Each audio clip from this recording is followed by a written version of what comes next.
पालघर लोकसभा पोटनिवडणुकीसाठी भाजप, काँग्रेस आणि बहुजन विकास आघाडीचे उमेदवार आज अर्ज दाखल करणार आहेत। पालघरमध्ये काँग्रेसकडून दामू शेंगडा, भाजपकडून राजेंद्र गावित, बहुजन विकास आघाडीकडून बळीराम जाधव उमेदवारी अर्ज दाखल करणार आहेत। या निमित्तानं पालघरमध्ये आज जोरदार शक्तीप्रदर्शन होणार आहे।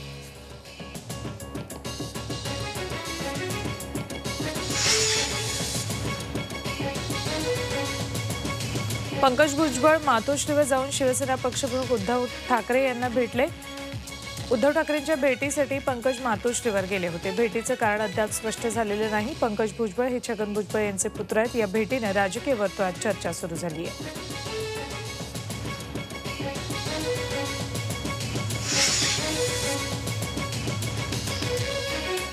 मनी लॉन्ड्रिंगचा आरोप असलेला पी चिदंबरम यांचा मुलगा कार्ती 8 दिवसात जामिनावर तुरुंगाबाहेर येतो। मग भुजबळांना 2.5 वर्ष का लागली असा सवाल शिवसेनेनं उपस्थित केलाय। छगन भुजबळ राजकीय विरोधक आहेत, पण त्यांच्याशी व्यक्तिगत दुश्मनी नाही। बाळासाहेबांची साथ ज्यांनी सोडली त्या प्रत्येकाची वाताहत झाली असं शिवसेना खासदार संजय राऊत यांनी म्हटलंय।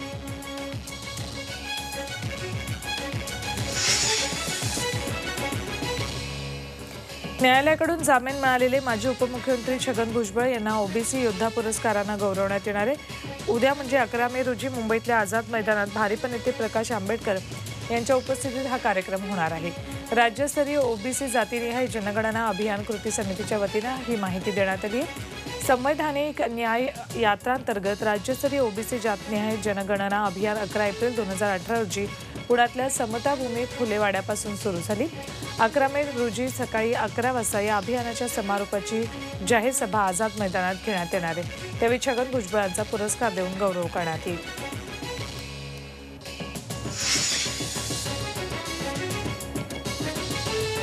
नुकतेच जामीन मिळालेले राष्ट्रवादी काँग्रेसचे नेते छगन भुजबळ यांना Z+ सुरक्षा देण्यात यावी अशी मागणी राष्ट्रवादी काँग्रेसचे आमदार जयंत जाधव यांनी केली आहे। जयंत जाधव आणि पंकज भुजबळ यांनी काल मुख्यमंत्र्यांची वर्षा निवासस्थानी भेट घेतली आणि ही मागणी केली। यावेळी त्यांनी मुख्यमंत्र्यांना पत्र देऊन छगन भुजबळांच्या जीविताला धोका असून त्यांना Z+ सुरक्षा देण्याची विनंती केली आहे।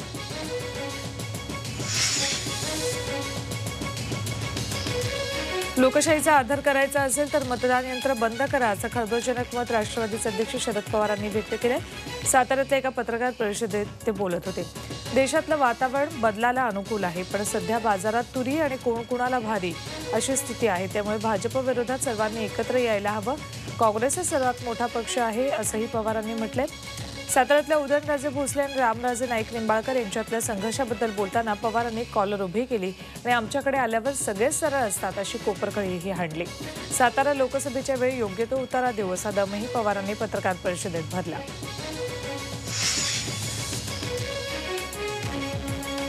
हम तुम एक कमरे में बंद हो और चावी खो जाए असाच काहीसा प्रकार राष्ट्रवादीचे अध्यक्ष शरद पवार यांच्या बाबतीत घडला। पण ते चावी हरवल्यामुळे नाही तर दरवाजा लॉक झाल्यानं शरद पवार पत्रकारांसह अर्धा तास अडकून पडले।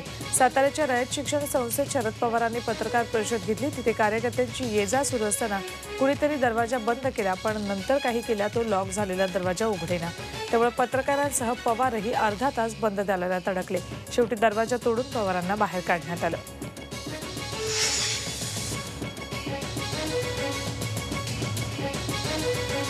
भंडारा गोंदिया लोकसभा पोटनिवडणूक 28 मे रोजी होते। आज उमेदवारी अर्ज भरण्याची शेवटची तारीख आहे। भाजपचे उमेदवार हेमंत पटलेंनी उमेदवारी अर्ज दाखल केला। अर्ज दाखल करण्यासाठी भाजपनं जोरदार शक्ती प्रदर्शन केलं। यावेळी भंडाऱ्याचे पालकमंत्री चंद्रशेखर बावनकुळे आणि गोंदियाचे पालकमंत्री राजकुमार बडोले यांचा सहभाग होता।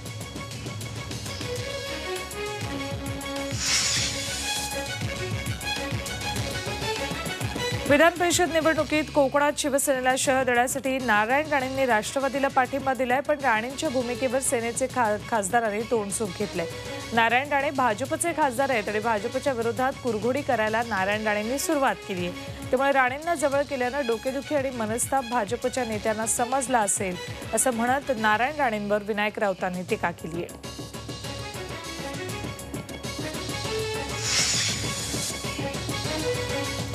पिंपरी चिंचवडच्या राजकारणात बदलाचे वाहू लागले आहेत। राष्ट्रवादी काँग्रेसकडून विरोधी पक्षनेता बदलण्यात आल्यानंतर आता भाजपकडूनही महापौर, उपमहापौर आणि पक्षनेतेपद बदलण्याच्या हालचालींना वेग आलाय। महापौर नितीन काळजे यांनी पक्ष जो निर्णय घेईल तो मान्य असल्याचं सांगितलंय, तर पक्षनेते एकनाथ पवार यांनी यावर भाष्य करण्याचे टाळले। दुसरीकडे भाजपनं मात्र याबाबत अजून कोणताही निर्णय झाला नाही। मुख्यमंत्र्यांबरोबर 21 तारखेनंतर होणाऱ्या बैठकीनंतर याबद्दल पक्ष ठरवेल असं म्हटलंय।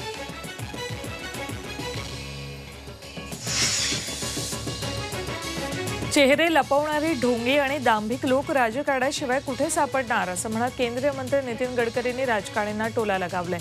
ज्येष्ठ पत्रकार अतुल कुलकर्णी यांनी लिहिलेल्या बिनचेहऱ्याची माणसं या पुस्तकाच्या प्रकाशन गडकरींच्या हस्ते झालं। यावेळी मुख्यमंत्री देवेंद्र फडणवीस, माजी मुख्यमंत्री पृथ्वीराज चव्हाण उपस्थित होते। मोकळेपणानं बिनधास्त बोलण्यासाठी प्रसिद्ध असणाऱ्या गडकरींनी आपल्या भाषणात राजकारणातल्या दांभिकतेवर नेमकं बोट ठेवलं।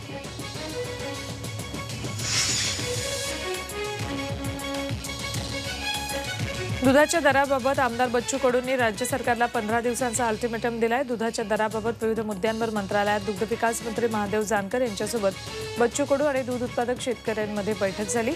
खासगी दूध दराबाबत धोरण ठरवणं, दुधामधील फॅटनुसार दर निश्चित करणं, खासगी दूध डेअरीवर भरारी पथकांची नियुक्ती, पशुखाद्य आणि विविध विषयांवर लवकरच ठोस निर्णय घेण्याचं आश्वासन महादेव जानकर यांनी बैठकीत दिले।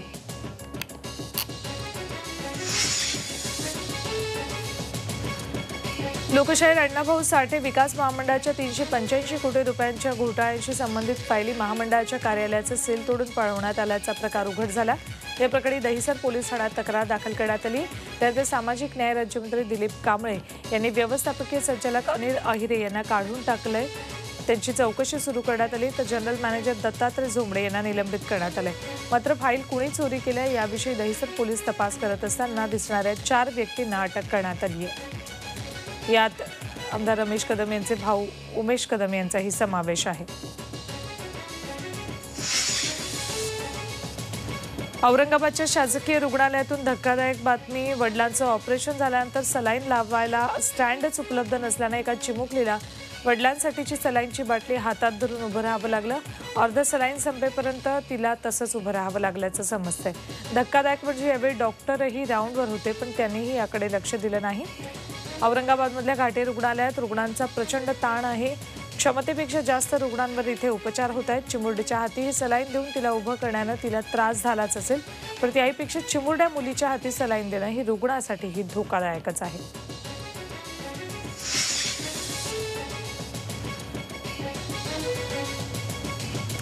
मुंबई महापालिकेच्या पाणीपुरवठा विभागात 257 कोटी रुपयांच्या वॉटर मीटर खरेदी प्रकरणात मोठा गैरव्यवहार झाल्याचं प्रकरण झी 24 तासनं समोर आणल्यानंतर पालिका सभागृहातही हा मुद्दा गाजला।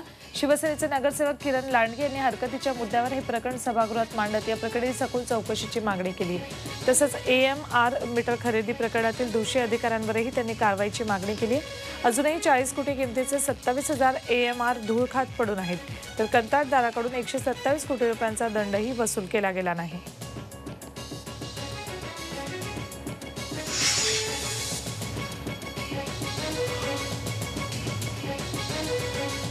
पुण्याजवळ पुरंदर इथे लवकरच नवं विमानतळ बांधण्यात येणार आहे। केंद्रीय नागरी हवाई वाहतूक मंत्रालयानं पुरंदरला विमानतळ उभारण्यास मंजुरी दिली आहे। ग्रीनफील्ड विमानतळ उभारण्यासाठी नेमण्यात आलेल्या सुकाणू समितीच्या शिफारशीला मंजुरी देण्यात आल्याची माहिती नागरी हवाई वाहतूक मंत्री सुरेश प्रभू यांनी ट्विटरवरून दिली। पुरंदर विमानतळ उभारण्यासाठी सुमारे 14,000 कोटी रुपये खर्च अपेक्षित असून 2400 हेक्टर जागेवर तो बांधण्यात येईल। प्रवासी आणि कार्गो वाहतुकीसाठी पुण्याच्या सध्याच्या विमानतळाची क्षमता कमी पडत असल्यानं पुरंदर विमानतळाची गरज आहे असं प्रभूंनी स्पष्ट केलं।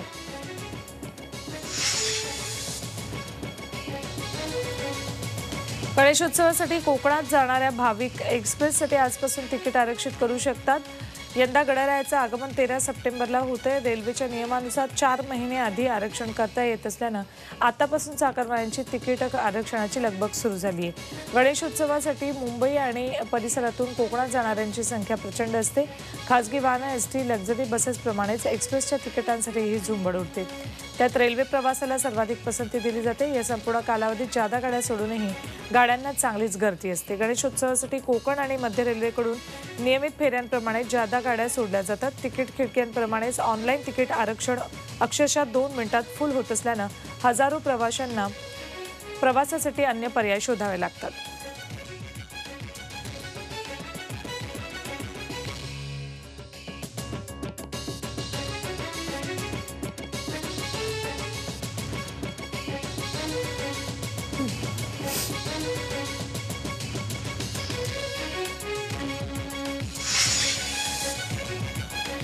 जागतिक वारसा असलेल्या ऐतिहासिक छत्रपती शिवाजी महाराज टर्मिनसच्या शिरपेचात एक मानाचा तुरा खोवला जाणार आहे.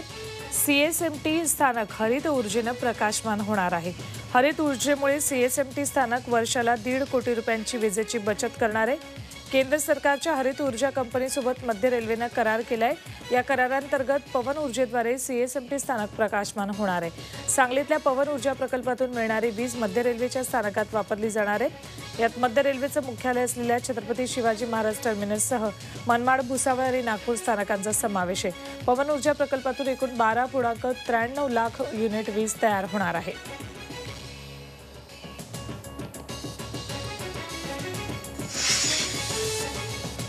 दररोज उठून विविध पक्षाचे लोक भिडे गुरुजींना अटक करा नाहीतर घेराव घालणार असं म्हणणाऱ्यांची भिडे गुरुजींनी खिल्ली उडवली. ते सोलापुरात शिवाजी महाराजांचे 32 मण सोन्याची सिंहासनाचा कडा पहारा या विषयावर व्याख्यान देत असताना बोलत होते. घरी ज्यांच्या बायका ऐकत नाहीत असे लोक आपणाला अटक करा असं म्हणतात असं म्हणत गुरुजींनी त्यांचा चांगला समाचार घेतला. राज्यातल्या वाढत्या बलात्काराच्या घटना आणि वाढत्या दारू विक्रीबाबतही त्यांनी चिंता व्यक्त केली. दर दिवशी उठून दरकाळ्या फोडतायत सगळे. भिडे गुरुजीने अटक केलं नाही तर घेराव घालणार.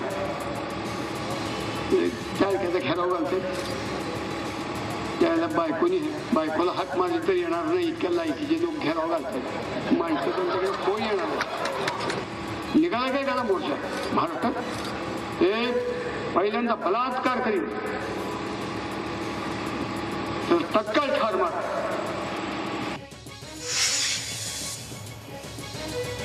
मुंबईतल्या पूर्व द्रुतगती मार्गावर चेंबूरजवळ टाटा इन्स्टिट्यूट ऑफ फंडामेंटल रिसर्चच्या बसला भीषण अपघात झाला. या अपघातात 11 विद्यार्थी जखमी झाले असून त्यापैकी 4घांची प्रकृती गंभीर आहे. कुलाब्याहून निघालेली ही बस ट्रॉम्बे परिसरातल्या भाभा अणु संशोधन केंद्राकडे निघाली होती. रात्री 10च्या सुमाराला चालकाचं नियंत्रण सुटल्यानं बस दुभाजकावर धडकली. जखमी विद्यार्थ्यांना तातडीनं शताब्दी रुग्णालयात दाखल करण्यात आले. अपघातात बसचा चालकही गंभीर जखमी झालाय. पोलीस या प्रकरणी अधिक तपास करतायत. सायन पनवेल महामार्गावरील वाशी खाडी पुलावर बुधवारी रात्री होंडा CR-V या कारनं अचानक पेट घेतला. आगीत गाडीत जळून खाक झाली. सुदैवानं गाडीतील सर्व प्रवासी खाली उतरल्यानं कुणालाही इजा झाली नाही. दुर्घटनेची माहिती मिळताच अग्निशमन दलाच्या जवानांनी घटनास्थळी धाव घेतली. मात्र तोपर्यंत गाडी जळून खाक झाली होती. या दुर्घटनेमुळे काही काळ मुंबईकडे जाणारी वाहतूक धीम्या गतीनं सुरू होती.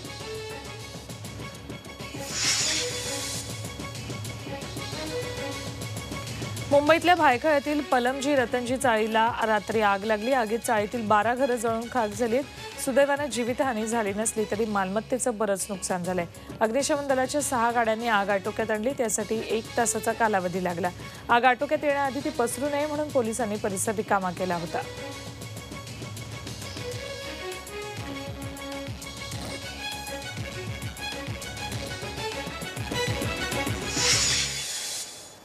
राज्यातल्या बातम्यांनंतर आता पाहूया देशविदेशातल्या बातम्या झटपट. कर्नाटकमध्ये 12 मे रोजी होऊ घातलेल्या विधानसभा निवडणुकीच्या मतदानाआधी प्रचाराचा आज शेवटचा दिवस आहे. संध्याकाळी 5 वाजेपर्यंत जाहीर प्रचार करण्याची सर्व उमेदवारांना मुभा आहे. या काळात जास्तीत जास्त उमेदवारांपर्यंत पोहोचण्याचा सर्वांचाच प्रयत्न असेल.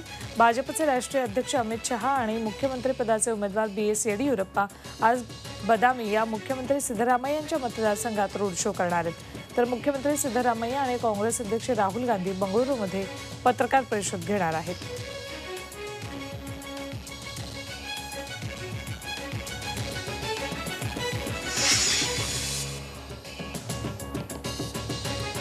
राहुल गांधींनी पंतप्रधान होण्यास तयार असल्याचे संकेत दिल्याबरोबर पंतप्रधान नरेंद्र मोदींनी काँग्रेस अध्यक्षांवर जोरदार टीकास्त्र सोडलंय.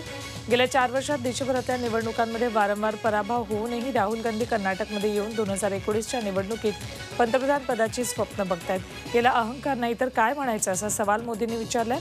राहुल गांधींनी बहुमत मिळाल्यावर पंतप्रधान पद स्वीकारेन असं विधान केलं होतं. त्यावर मोदींनी जोरदार हल्लाबोल केलाय.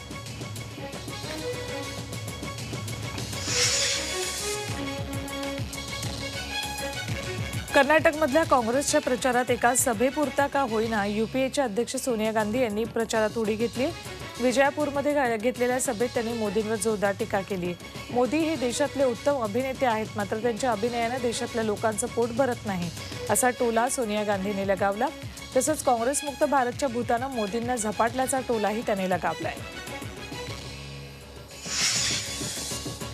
दोघांच्या भांडणात तिसऱ्याचा लाभ ही म्हण खरी ठरली आहे वॉलमार्ट फ्लिपकार्टच्या व्यवहारात. वॉलमार्ट ही जगप्रसिद्ध रिटेल चेन भारताच्या ऑनलाईन बाजारपेठेत धमाकेदार आगमन करते. वॉलमार्टचे सीईओ कार्ल डगल्स मॅकमिलन यांनी फ्लिपकार्टमध्ये 77% समभाग $16 अब्ज खरेदी केल्याची घोषणा केली आहे. बंगळुरूमधल्या मुख्य कार्यालयात पत्रकार परिषदेत या विलिनीकरणाची घोषणा करण्यात आली. सचिन आणि बिन्नी बन्सल या दोन तरुण भारतीयांनी 2007 मध्ये फ्लिपकार्टची स्थापना केली.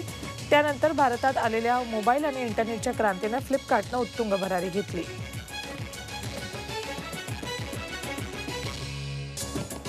सुरुवातीला खराब कामगिरी करणाऱ्या मुंबई संघानं विजयाची हॅट्रिक केली. कोलकाता विरुद्धचा सामना 102 धावांनी जिंकत मुंबईनं चौथ्या स्थानी झेप घेतली. मुंबईचा यंदाच्या मोसमातला हा 5वा विजय ठरलाय. मुंबई आणि कोलकात्याच्या खात्यात समसमान 10 गुण आहेत, पण मुंबईनं कोलकात्यावर मोठ्या फरकानं विजय मिळवून आपला नेट रन रेट उंचावलाय. एडन गार्डनवर्सच्या या सामन्यात मुंबईनं कोलकात्याला विजयासाठी 211 धावांचं आव्हान दिलं होतं. मात्र मोठ्या धावसंख्येचं आव्हान आणि प्लेऑफची तीव्र चुरस यांच्या दडपणाखाली कोलकात्याचा संघ अवघ्या 108 धावात गडगडला. ईशान किशनच्या 62 धावा आणि गोलंदाजांच्या शानदार कामगिरीच्या जोरावर मुंबईनं हा विजय साकारलाय.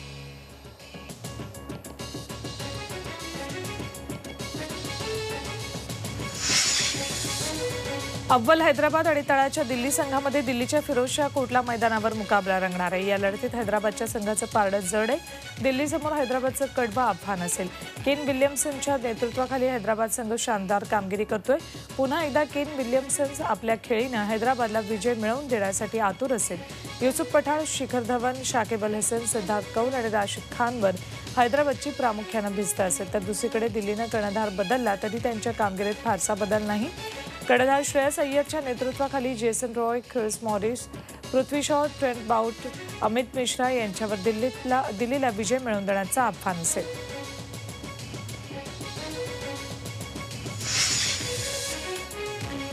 T20 स्पर्धांच्या प्लेऑफ आणि अंतिम सामन्याच्या वेळापत्रकात बदल करण्यात आलाय. प्लेऑफ आणि अंतिम सामना रात्री 8 ऐवजी 7 वाजता सुरू करण्याचा निर्णय घेण्यात आल्याची माहिती T20 स्पर्धेचे कमिशनर राजेश शुक्ला यांनी दिली आहे. T20 स्पर्धेचे सामने रात्री 7 वाजता सुरू करावे अशी मागणी क्रिकेट चाहत्यांनी केली होती. प्रेक्षकांच्या मागणीमुळे T20 स्पर्धेचे प्लेऑफ आणि अंतिम सामना रात्री 8 वाजता ऐवजी 7 वाजता सुरू होणार आहे. सामन्याच्या वेळांमध्ये बदल करण्याबाबत गव्हर्निंग काउन्सिलनं संघ मालकांची मतं मागवली होती. मात्र सुरुवातीच्या दिवसात संघ मालकांनी या कल्पनेला नकार दर्शवला होता.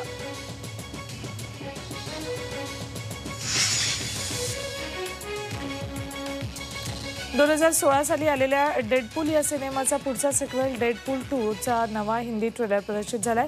अभिनेता रयान रेनॉल्ड्सची या सिनेमात प्रमुख भूमिका आहे. पहिल्या भागापेक्षा सिनेमाचा दुसरा भाग जास्त भव्य असणार असून 18 मे रोजी हा सिनेमा प्रदर्शित होतोय.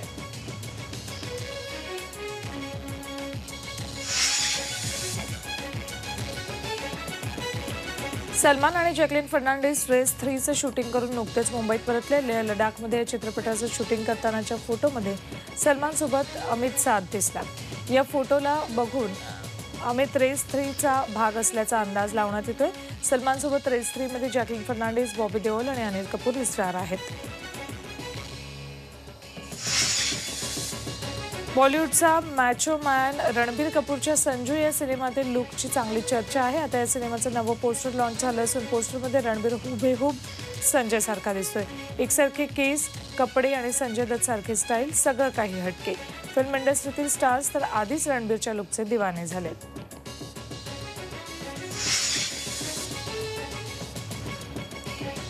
शाहिद आणि मीरा कपूर बॉलिवूडमधलं बहुचर्चित कपल. शाहिद आता पुन्हा एकदा बाबा होणार आहे, पण शाहिदला पत्रकारांनी पर्सनल प्रश्न विचारलेले अजिबात आवडत नाहीत.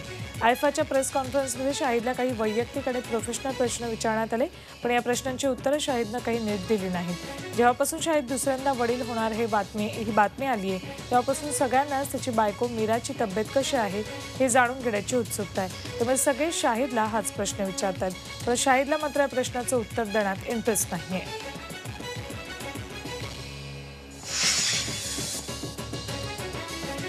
बिग बींनी किंग खान शाहरुखला आंबे द्यायचे धडे दिले. एवढंच काय तर बिग बींनी शाहरुखची शाळाही घेतली. ज्या शाहरुखच्या ॲक्टिंगचे संपूर्ण जग वेडं आहे त्या बादशाहची महानायकांना खिल्ली उडवली. हे सगळं रिअल लाईफमध्ये नाही तर रील लाईफमध्ये घडलंय. शाहरुख आणि अमिताभ यांच्यात सगळं काही आलबेल आहे. हा सगळा ड्रामा फक्त एका ॲडसाठीचा होता. अमिताभनं ट्विटरवर ही ॲड पोस्ट केली आणि शाहरुखला सांगितलंय की ही ॲड त्यानं जरूर पाहावी. आता किंग खान बिग बींना काय उत्तर देतो हे बघणं इंटरेस्टिंग ठरणार आहे.